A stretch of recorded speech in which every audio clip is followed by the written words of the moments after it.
Today we're going to talk about running a help desk and the awesome impact it can have on your organization. Help desk refers to a basic pattern where there's a requester and someone who's helping by fulfilling that request. It's not just for IT, but also for anything from customer service to human resources to marketing and recruiting, really anything in the organization that fits that pattern. And that pattern looks like this. A request is made typically by email, goes into the fulfiller's inbox, and that person completes the project and sends it back. Of course, this is a very idealistic view.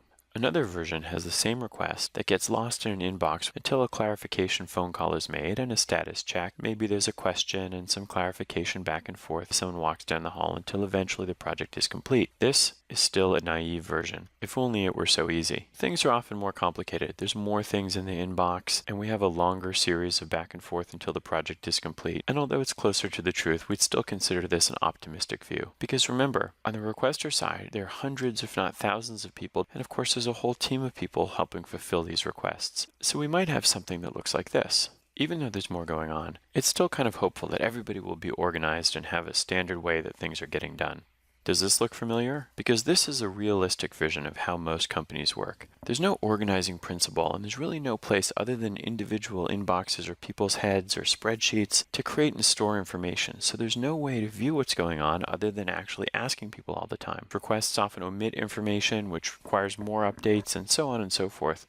It's chaotic and unstructured, it's inefficient, highly personalized, and it's very difficult to have any insight into what's going on. All of this leads to some very predictable and very insidious results because it's easy to distract from or mask what's really going on. Everybody seems to be crazy busy, and when there's a problem, they ask for more resources because of capacity constraints, and the work that comes out is inconsistent. Moreover, it takes a long time to train, and the group is heavily reliant on very specific people. Here's a version with an actual system. We start with the requester and the concept of case creation. This person can make a case either through email or through a web form or through a quest form. The cases are stored in a database that has a normalized version of all of the cases that are outstanding, and the person who receives them gets assigned to them either through a hopper or through a rule, and at the end of the day, it's clear who's responsible for what. Both of these people have a common set of tools for case management and visualization. They can see what's created by them, there's updates in different systems, we capture unassigned cases, and have reporting and analysis, and everyone knows exactly what's on their list. So here's the organization again, with this help desk system sitting right in between the people who need help and the ones who are responsible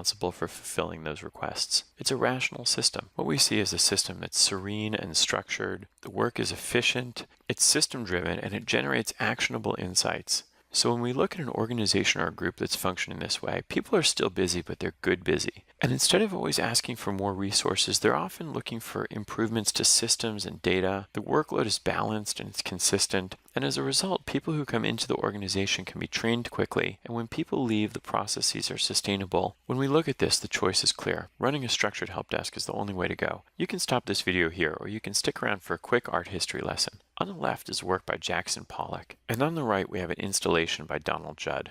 Pollock married another artist and had a studio in upstate New York. Nobody would disagree that he was a talented painter and a major force in abstract impressionism. He invented drip painting, but was also reclusive, volatile, and an alcoholic, and he died at the age of 44 in a single-car accident where he was the driver. Donald Judd was also a great artist and a major force in the art world. Some would call him the grandfather of minimalism. His spare, angular, and ruthlessly geometric pieces were feats of precision. He was a family man. He set up multiple foundations, was single-handedly responsible for putting Marfa, Texas on the map, and when he died in 1944 of non-Hodgkin's lymphoma, the world lost another great talent. So these were two amazing artists, but the question remains, who would you want running your help desk?